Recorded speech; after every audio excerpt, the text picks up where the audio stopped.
할렐루야. 하나님의 전을 찾은 여러분들에게 하나님의 은혜와 평강이 함께 하시기를 주님의 이름으로 축복합니다. 여러분 7월 첫째 주일입니다. 맥주감사 주일이기도 하고 하반기가 시작되는 이 첫 주일이죠.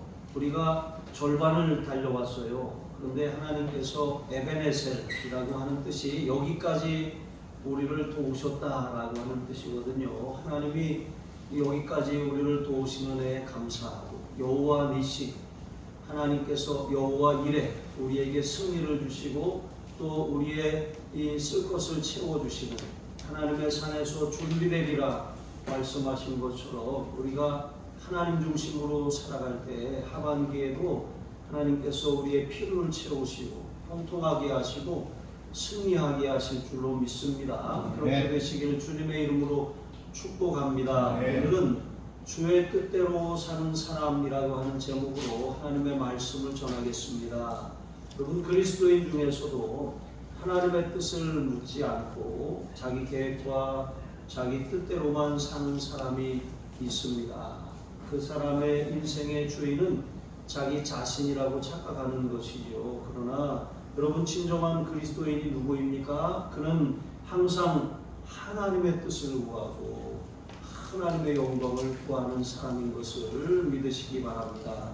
여러분 오늘 13절에 보니까 어떤 성도가 오늘이나 내일이나 어떤 도시에 가서 1년을 머물며 장사하여 이익을 보리라 이렇게 말하는 것이죠. 그러니까 지도를 탁 펼쳐놓고 어디 가서 내가 어느 도시에 가서 사업을 할까 구체적인 그런 사업 아이템을 결정하고 이제 어느 정도 그런 이 기간을 그렇게 통해서 내가 이루려고 하는 목표를 성취할까 이제 이런 계획을 세운다는 거예요. 이를 위해서 시장 조사를 면밀하게 하고 이게 이 시대에 맞는 그 트렌드에 맞는 그런 것인지 타당성 조사도 하고 그렇게 기대 수익도 예상해보고 그렇게 하고 나서 이제 사업을 시작한다는 거예요. 여러분 그런데 오늘 말씀해 보니까 야고보는 이러한 성공에 대한 그런 자기 확신과 기대를 여지없이 무너뜨리는 말을 하고 있습니다. 중요한 것은 우리가 하나님의 뜻을 묻고 또 하나님이 주시는 그런 비전을 품고 하나님이 우리에게 계획하신 그 일들을 찾아서 가느냐 아니면 하나님과 아무런 상관이 없이 그냥 내가 이렇게 하면 성공하겠지 하는 내 인생의 비전과 그런 야망을 따라서 가느냐. 여러분 이런 차이에 따라서 그 주체가 누구인지가 결정이 된다는 거예요. 우리가 사업을 시작하면 우리가 대표예요. 그런데 우리 예수 믿는 사람들은 자기 자신이 대표일 수가 없어요. 왜냐하면 우리 인생의 주인이 하나님이시기 때문에 언제나 내 위에 나보다 높은 분이 계십니다. 내 길을 지도하시는 분이 계십니다. 여러분 이런 자세로 우리가 무슨 일이든 경영하는 것이 중요하다는 거예요. 하나님의 뜻과 상관없는 그러한 경영은 결코 성공할 수가 없다는 것. 뭐 세상적으로는 성공할지 모르겠지만 그 성공은 하나님과 아무런 상관이 없다는 것을 우리가 기억해야 하는 것이죠. 여기 오늘이나 내일, 오늘 여러분 내일이라고 하는 건 아무도 보장할 수 없어요. 그런데 심지어 1년을 머물며 장사하여 이익을 보리라 이렇게 말하잖아요. 1년 동안 내가 살아있을 거라고 하는 보장을 아무도 할 수가 없는 거예요. 여러분 시청 앞에서 당한 그 끔찍한 사고 현장을 우리가 뉴스로 보셨잖아요. 그냥 자신이 어떻게 될지도 모르는 그런 끔찍한 상황을 순식간에 그렇게 만나고 만 것입니다. 우리는 내일 아니 한치 앞에 단 5분 뒤에 우리의 삶에 일어날 일을 아무도 예측할 수가 없는 것입니다. 그러므로 우리는 범사에 하나님의 그런 주권을 인정하고 우리의 생명도 하나님의 것이고 우리의 허락된 시간도 하나님의 것이고 또 우리의 계획도 비전도 꿈도 하나님의 뜻 안에 있을 때 그것이 온전히 성취될 수 있다는 것을 항상 한순간도 잊지 마시기를 바랍니다. 아담과 하와는 하나님처럼 될 수 있다라고 하는 그 뱀의 유혹에 넘어갔어요. 그러니까 인생의 주인이 하나님이셔요. 선악과를 에덴 동산에 두신 이유는 아담으로 하여금 모든 것을 다스리고 모든 것을 관리할 수 있는 그런 권한을 주셨지만 하나님께서는 선악과를 통해서 단 한 가지 아담이 창조주가 될 수 없고 피조물이라고 하는 사실을 기억하라고 그것을 거기에 두신 거예요. 그런데 뱀은 정확하게 그것을 알고 이것을 먹는 날에는 죽지 않는다. 오히려 눈이 밝아져서 하나님처럼 될 수 있다고 그렇게 미혹한 것이죠. 우리의 삶도 마찬가지입니다. 아담 이후로 많은 사람들이 자기가 자신의 인생을 이렇게 주인으로 여기고 스스로의 힘으로 개척하려고 애쓰고 힘쓰고 몸부림치는 것이죠. 그러나 여러분, 우리 예수 믿는 사람들은 인생의 주인이 하나님이심을 깨닫는 사람들이에요. 우리가 국가라고 할 때 국가의 그런 중요한 3대 요소가 무엇입니까? 국민, 영토, 주권입니다. 그런데 우리가 일제 강점기 36년 동안 우리는 이제 그 영토를 빼앗겼지만 영토에 살고 있었잖아요. 그 사실 우리 이 영토가 없어진 게 아니에요. 또 국민이 없어진 게 아니에요. 뭐 다 다른 데로 쫓겨나고 여기 일본 사람들만 살았습니까? 아니에요. 국민과 영토는 그대로 남아있는 상태에서 주권을 침탈당한 것이죠. 하나님의 나라의 개념도 그와 같습니다. 우리가 이 땅에 살고 있지만 하나님의 나라가 될 수 있는 비결이 무엇입니까? 하나님의 주권을 인정하고 선포하며 사는 거예요. 가정도, 교회도, 국가도 우리의 삶을 하나님이 다스린다라고 하는 것을 인정하고 고백하고 선포하는 자리가 하나님의 나라가 되는 거예요. 그렇다고 우리가 뭐 달라졌습니까? 갑자기 천사의 옷을 입고 얼굴이 막 광채가 나고 빛나고 달라졌습니까? 아니잖아요. 예수 믿는다고 해서 달라질 건 하나도 없어요. 그대로 그 땅에 그 백성으로 살아가는 것입니다. 그런데 중요한 사실은 하나님이 주인 되심을 선포하며 산다는 것이지요. 물론 성도가 세상에서 장사도 하지 말고 아무 계획도 세우지 말고 그냥 주의 뜻대로 이렇게 살라는 것이 아니에요. 그 무슬림들에게 그 입에 아주 그렇게 습관처럼 튀어나오는 말이 있어요. 인샬라라고 하는 뜻이에요. 알라의 뜻이면, 신의 뜻이면. 근데 이 말이 오랫동안 사람들의 양심을 무디게 만들었어요. 그러니까 이제 어떤 무역을 하는 사람들이 서로 계약을 맺는데 그런데 상대방이 아랍 무슬림이에요. 그래가지고 이 계약서 쓰고 계약서 쓴 대로 계약금을 언제까지 줘야 된다. 그렇지 않으면 이 계약이 무효가 될 수 있다. 이렇게 말하면 이렇게 대답하는 거예요. 인샬라. 신의 뜻입니다. 그러니까 사실 이 인샬라라고 하는 그 말 뒤에 숨어버리는 것이죠.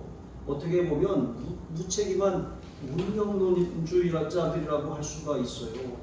우리는 그냥 하나님이 허락하시면 이렇게 말하는 것이 믿음 좋은 말인 것 같지만 절대로 그렇지 않습니다.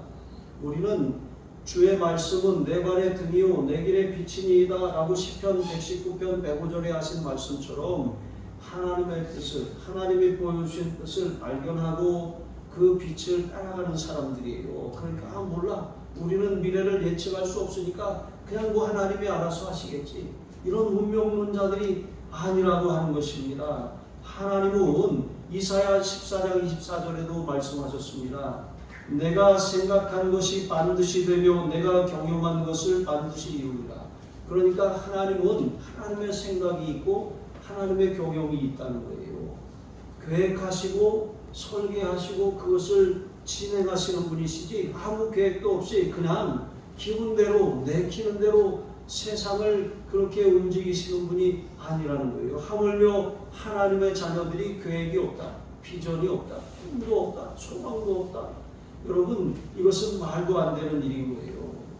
여기 야고보가 말씀하고 있는 것은 다른 것이 아니라 우리가 그런 무비전으로 살라고 하는 것이 아니라 하나님 안에서 계획을 세워야 한다는 거예요.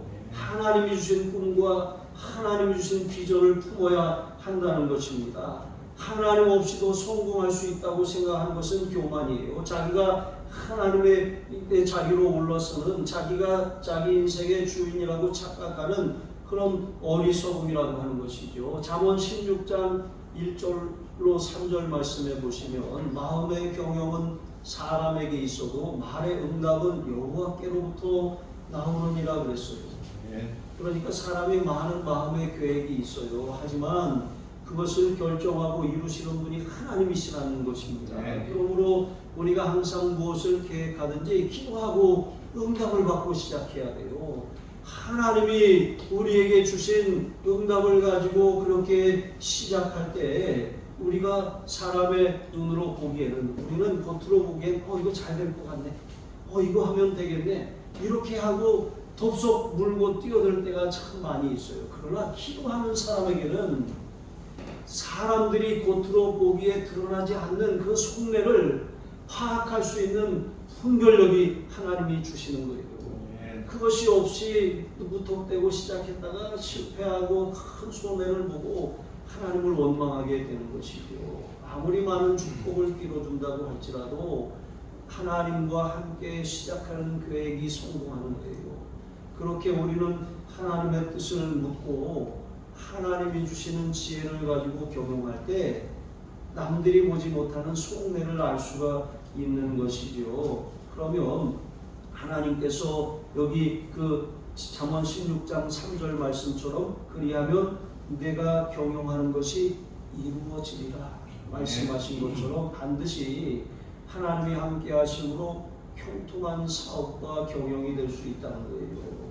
그러므로 여러분 우리는 항상 하나님의 뜻을 구하기 전에는 무엇을 시작하기를 멈추시기를 바랍니다. 하나님의 응답을 반드시 받고 그렇게 시작하리라. 응답이 없는 것 같으면 내가 금식이라도 하고 그렇게 하나님의 응답을 내가 반드시 받으리라 이런 결단을 가지시기 바랍니다. 그래서 하나님의 뜻을 구하는 사람은 15절 말씀처럼 주의 뜻이면 우리가 살기도 하고 이것이나 저것을 하리라 이렇게 할 수 있다는 거예요. 그러니까 하나님의 뜻을 구하고 그 뜻대로 하는 거예요. 인샬라가 아니에요. 사도행전 18장 21절에 보면 만일 하나님의 뜻이면 너희에게로 돌아오리라 하고 배를 타고 에베소를 떠나가니라 그랬어요. 이게 바울에 대한 말씀이거든요. 바울이 에베소에서 사역하고 그들을 작별하고 떠나가는데 이 에베소 성도들이 조금 더 머물기를 바랐어요. 하지만 바울은 만일 하나님의 뜻이면 내가 다시 돌아올 것이라고 대답하는 것입니다. 하나님이 허락하셔야 된다라고 하는 것이지요. 그러니까 항상 바울은 하나님의 뜻을 구했어요. 하나님의 뜻이 아니면 멈췄고 길이 아니면 가지 않았다라고 하는 것입니다. 그러므로 우리의 계획과 우리의 그런 경영에 있어서 항상 하나님의 뜻을 구하시기 바랍니다. 그리고 또 한 가지 중요한 것은 하나님의 뜻을 구할 뿐만 아니라 우리가 그것이 하나님께 영광을 돌리는 일이 되어야 한다는 것이죠. 그렇게 하나님의 뜻을 구하는 것도 없고 하나님께 영광을 돌리려고 하는 그런 분명한 인생의 목표도 없이 무턱대고 시작하는 것, 이것은 오직 자기 욕심을 채우겠다는 그런 이 교만이고 종욕일 뿐이라고 하는 것이지요. 로마서 14장 8절에 보면 바울은 우리가 살아도 주를 위하여 살고 죽어도 주를 위하여 죽는 사람들이라 그랬어요. 또 고린도전서 10장 31절에 보면 먹든지 마시든지 무엇을 하든지 다 하나님의 영광을 위하여 하라 그랬습니다.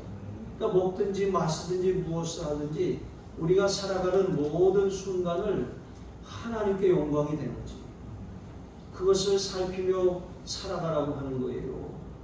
우리가 살아도 주를 위하여 죽어도 주를 위하여 그렇게 사는 것은 우리의 생애의 그런 모든 전반에 걸쳐서 정말 주님의 뜻을 구하고 주님이 기뻐하시는 삶을 살겠다는 결단을 의미하는 것이죠. 창세기 1장 26절 하반절에 보시면 하나님께서 하나님의 형상대로 사람을 지으시겠다고 하시면서 이렇게 말씀하셨어요. 그들로 바다의 물고기와 하늘의 새와 가축과 온 땅과 땅에 기는 모든 것을 다스리게 하자. 그러니까 하나님이 사람을 지으신 목적은 세상을 다스리게 하기 위함이라는 것이죠. 하나님의 대리 통치자로서 그렇게 세상을 하나님이 맡긴 거예요. 그런데 여러분 생각해 보세요. 우리가 누군가 우리를 어떤 기업의 대표로 그렇게 이 대표이사로 임명했다고 생각을 해보세요. 문영진 권사님 학교에서 가르치시는데 갑자기 어떤 회사의 대표가 우리 기업의 대표가 되어 주십시오. 그랬다고 한번 생각을 해보세요. 이거 엄청난 일이잖아요. 그런데 그 대표의 자리에 앉아서 내가 만약에 내 마음대로 막 그 회사를 경영한다면 어떻게 되겠습니까? 그것을 맡긴 사람의 마음이 결코 좋지 않겠죠. 하나님께서 우리에게 맡기신 모든 일이 다 그와 같다는 거예요. 하나님께서 맡기신 세상, 하나님께서 맡기신 자녀들, 하나님께서 맡기신 기업, 하나님께서 맡기신 우리의 삶의 모든 소유들은 하나님의 뜻대로 하나님의 영광을 위해서 경영할 책임이 우리에게 있습니다. 맡은 자들에게 구할 것은 충성이라고 했어요. 많이 맡은 자들에게는 하나님이 많이 찾으신다고 말씀하신 것이죠. 그러므로 우리는 우리에게 맡기신 일들을 통하여 하나님을 영화롭게 하고 또 하나님 안에서 즐거워하는 그런 삶을 살아가야 하는 것입니다. 그러므로 무엇을 시작하기 전에 내 뜻, 내 생각, 내 계획 다 적어보세요. 또 내 마음의 또 욕심도 다 적어보세요. 그래놓고 하나님의 뜻은 무엇일까 또 적어보세요. 그리고 나서 정말 하나님의 뜻과 맞지 않는 내 뜻, 내 생각 하나씩 내려놓고 무엇이 하나님의 뜻에 합당하고 하나님을 영화롭게 하는 것인지 그 길을 걸어가시기를 바랍니다. 두 번째로 여러분 우리는 인생의 한계를 알고 하나님의 은혜를 구하는 사람입니다. 그게 주 뜻대로 사는 사람이죠. 여러 지역을 여행하면서 여기서 내가 이런 장사를 하면 좋겠다. 여러분도 그런 생각을 하신 적 있잖아요. 어디 이렇게 막 돌아다니다가 여기에 이런 게 하나 있으면 좋겠다 이런 생각을 해보잖아요. 저는 신정호에 이렇게 그 월요일마다 가서 한 바퀴씩 도는데 갈 때마다 여기 햄버거집 하나 있으면 좋겠다 이제 이런 생각을 해요. 그런데 여러분 이것처럼 어떤 사람이 그런 생각을 하는 거예요. 여행을 여기저기 하면서 여기에 이런 장사를 하면 참 좋겠다 이런 구상을 한다는 거예요. 그런데 그 겉으로 드러나는 게 전부가 아니에요. 그 배후에 어떤 상황과 환경이 기다리고 있는지 아무도 예측할 수가 없어요. 그러니까 겉으로 보기에 이거 하면 좋겠다 라고 해서 덥석 뛰어들어서는 안 된다는 거예요. 하나님 앞에 기도하고 반드시 응답을 받아야 돼요. 아무리 면밀하게 조사하고 철저하게 자본을 준비하고 계획을 세웠다고 할지라도 인생은 인생일 뿐이에요. 인생은 환경이나 상황의 영향을 받을 수밖에 없어요. 우리는 연약합니다. 우리는 어떤 상황이라도 통제할 수 있는 전능자가 아니라는 거예요. 그래서 잠언 27장 1절에 이렇게 말씀합니다. 너는 내일 일을 자랑하지 말라. 하루 동안에 무슨 일이 일어날는지 내가 알 수 없습니다. 단 하루 동안에 어떻게 될지 장담할 사람이 어디 있습니까? 또 전도서 3장 11절 하반절에 보면 하나님이 하시는 일의 시종을 사람으로 측량할 수 없게 하셨도다. 사람이 아무리 계획한다고 해서 그것을 이룰 수 있는 것이 아니에요. 하나님이 허락하셔야 되는 것이죠. 우리는 어떤 사업이 잘 될지 잘 안 될지 잘 몰라요. 주식을 투자하는 분들이 그러잖아요. 계란을 한 봉지에 담지 말라고. 그러니까 분산 투자하라는 말이죠. 뭐가 잘 될 것 같다고 해서 다 거기다가 다 밀어 넣으면 그게 안 되면 그냥 다 빈털터리가 된다는 것이죠. 이처럼 왜 그렇게 사람들이 하는 것입니까? 어떤 게 잘 될지 우리는 예측할 수가 없어요. 소리 소문만 듣고 그렇게 했다가 큰 낭패를 당하는 것이지요. 누가복음 12장에 보면 어리석은 부자의 이야기가 나옵니다. 농사에서 창고를 가득히 채웠어요. 그리고 났는데 아직도 이 쌓을 곳이 더 필요합니다. 창고를 더 짓고 더 채웁니다. 그래 놓고 나서 이제 든든합니다. 내 영혼아 하면서 막 이제는 이제 이 누리자 하면서 그냥 오랫동안 쓰고도 남을 만큼 그런 정욕을 충족하기에 충분한 재산을 쌓는 거라고 자부합니다. 그런데 하나님께서 내가 오늘 밤 너의 영혼을 도로 취하리니 내 소유가 네 것이 되겠느냐.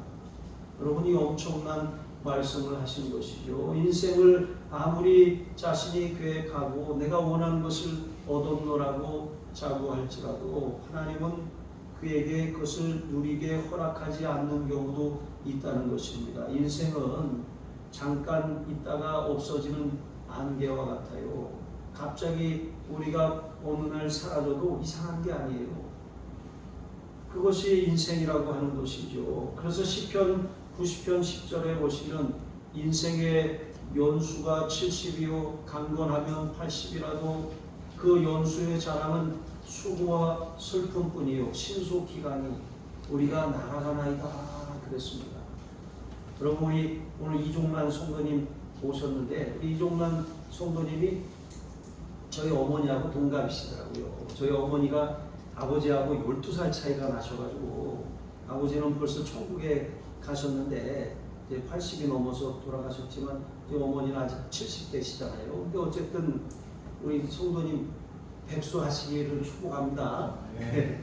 우리가 이렇게 정말 우리의 연수가 7, 80 보통 이렇게 사는 게 이게 평균입니다. 그러나 장수하는 거 이것도 복입니다. 어쨌든 우리 인생이 그렇다는 거예요. 그런데 신속기간이 우리가 날아가나이다 그랬습니다.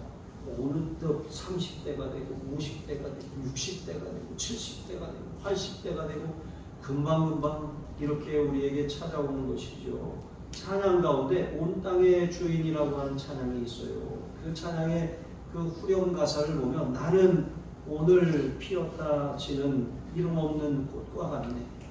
바다에 있는 파도 안개와 같지만 여기까지만 들어오면 인생의 허무함을 노래하는 것 같아요. 그런데 그 뒤에 이렇게 고백합니다. 주는 나를 붙드시고 부르짖음 들으시며 날 귀하다 하시네. 나는 오직 주의 것. 그렇습니다. 하나님 없는 인생의 모든 길은 이 바다에 있는 파도와 같고 안개와 같고 들에 이름 없는 꽃과 같지만 하나님과 함께 사는 사람들의 인생은 정말 하나님이 그 부르짖음을 들으시고 또 귀하게 이 세상을 살다가 가게 하시는 줄로 믿으시기 바랍니다. 그러므로 인생의 한계를 알고 여러분 겸손하게 하나님의 은혜를 구하며 사는 사람이 가장 행복한 사람이에요. 러시아의 문호 톨스토이는 이런 이 인생관을 표력한 적이 있습니다. 우리에게 있어 가장 중요한 순간은 바로 이 순간이며 또 가장 중요한 사람도 바로 지금 우리 앞에 있는 사람이며 여러분 왜 그렇습니까? 과거는 이미 지나갔고 미래는 내 손안에 있지 않기 때문이라고 하는 것입니다. 여러분 옆에 있는 분 가장 소중한 사람이에요. 이 시간 가장 소중한 시간입니다. 이 시간을 즐기시기 바랍니다. 이렇게 우리의 삶에 하나님이 이 모든 것을 주관하고 계신다는 사실을 기억하시고 항상 겸손하게 하나님이 허락하신 것에 감사하고 또 하나님의 은혜를 구하며 살아가시는 저와 여러분이 되시기를 바랍니다. 세 번째로 여러분 하나님의 뜻대로 사는 사람이 누구입니까? 그는 겸손히 하나님의 뜻을 깨달을 뿐만 아니라 그것을 힘써 행하는 사람이에요. 우리가 뭐 강도나 살인, 도둑질이나 간음처럼 하지 말아야 할 것을 하지 않는 것을 하는 것 그것이 죄짓지 않고 사는 것이라고 생각하는 경우가 많아요. 하지만 우리가 성경에서는 십계명에도 하지 말아야 될 것뿐만 아니라 반드시 해야 될 것을 규정하고 있거든요. 우상 숭배 하지 말아야 돼요. 살인, 강도, 도둑질, 다른 사람의 이 소유를 탐하는 거 하지 말아야 됩니다. 그런데 해야 될 것들이 있어요.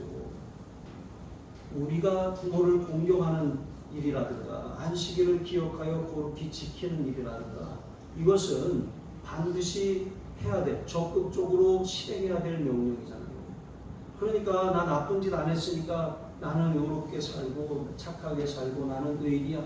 이것은 착각이라고 하는 거예요.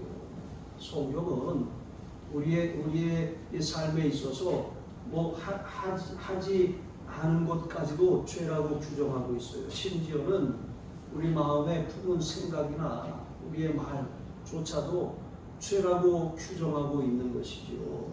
그런데 우리가 만약에 여기 허탄한 자랑을 한다고 했는데 허탄한 자랑은 교만한 마음으로 그렇게 허풍을 떤다는 뜻이에요.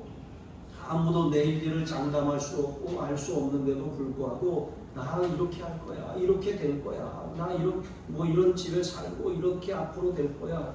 물론 그런 꿈을 꾸는 것은 좋지만 자기 계획을 막 그렇게 떠벌리고 그렇게 자랑하는 거 이 열매가 선할 수가 없어요. 다 악할 뿐이라고 말씀하신 것처럼 그것은 악한 열매만 맺힐 뿐입니다. 이게 정욕에서 나온 것이기 때문에 그런 것이죠. 인생의 그런 미래는 자기 손 안에 있지 않고 하나님의 주권에 있는 것입니다.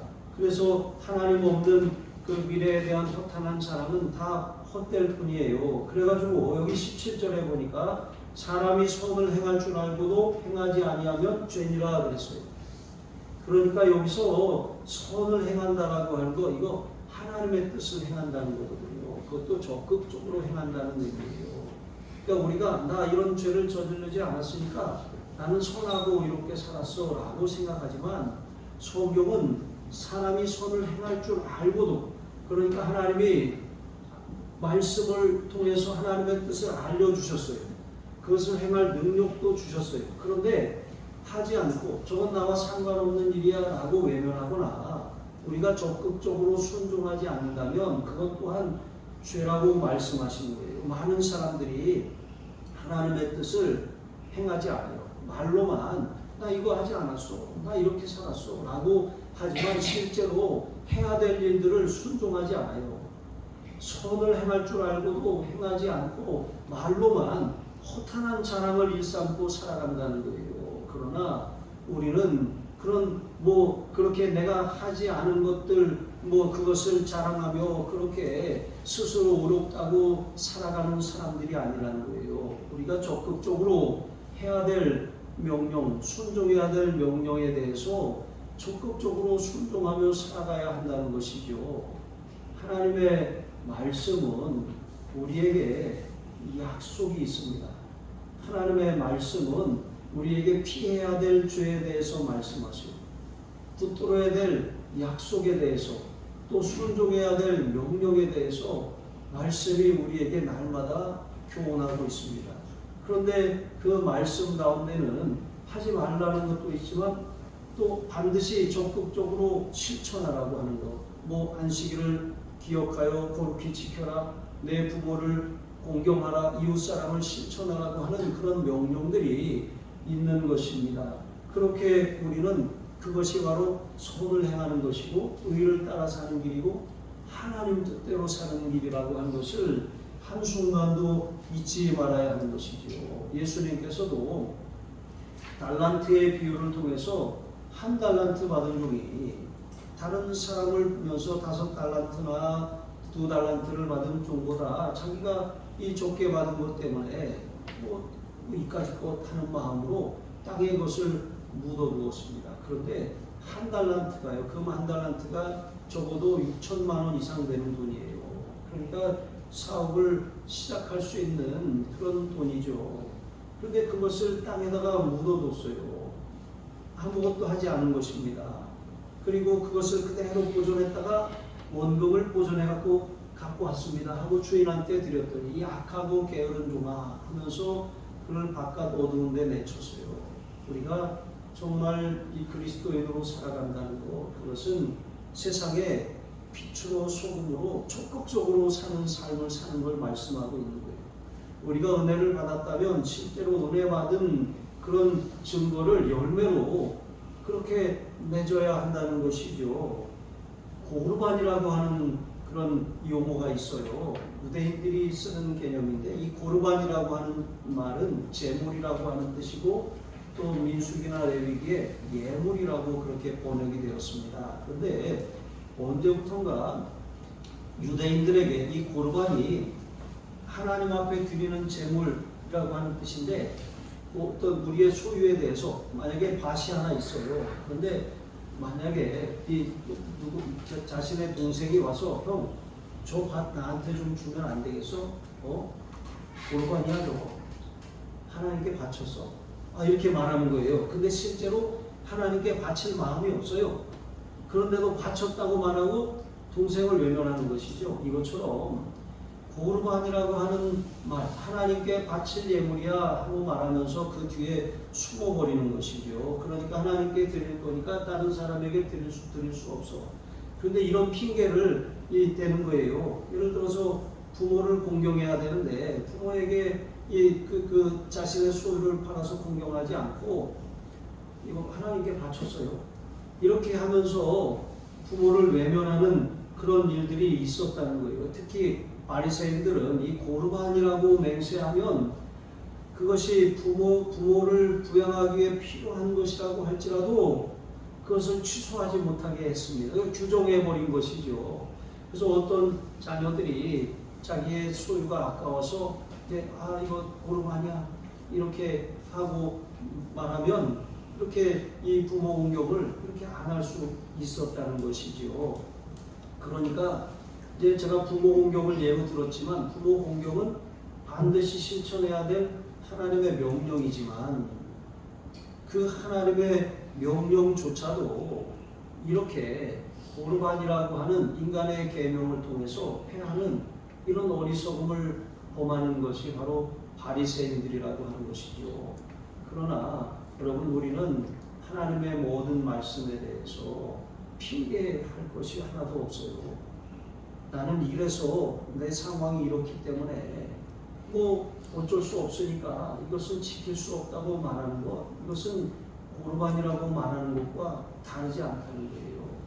하나님의 말씀은 우리의 생명입니다.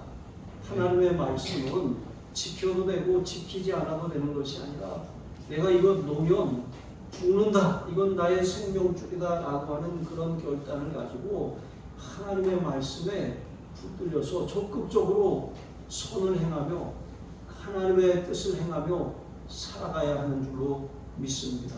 그렇게 살지 않으면 절대로 하나님의 뜻이 저절로 우리의 삶에 이루어지지 않습니다. 뜻이 하늘에서 이루어지는 것 같이 땅에서도 내 가정에서도 내 삶에도 자녀들에게도 이루어지기를 부단히 부르짖어 기도할 뿐만 아니라 내가 할 수 있는 일들을 실천하는 거예요.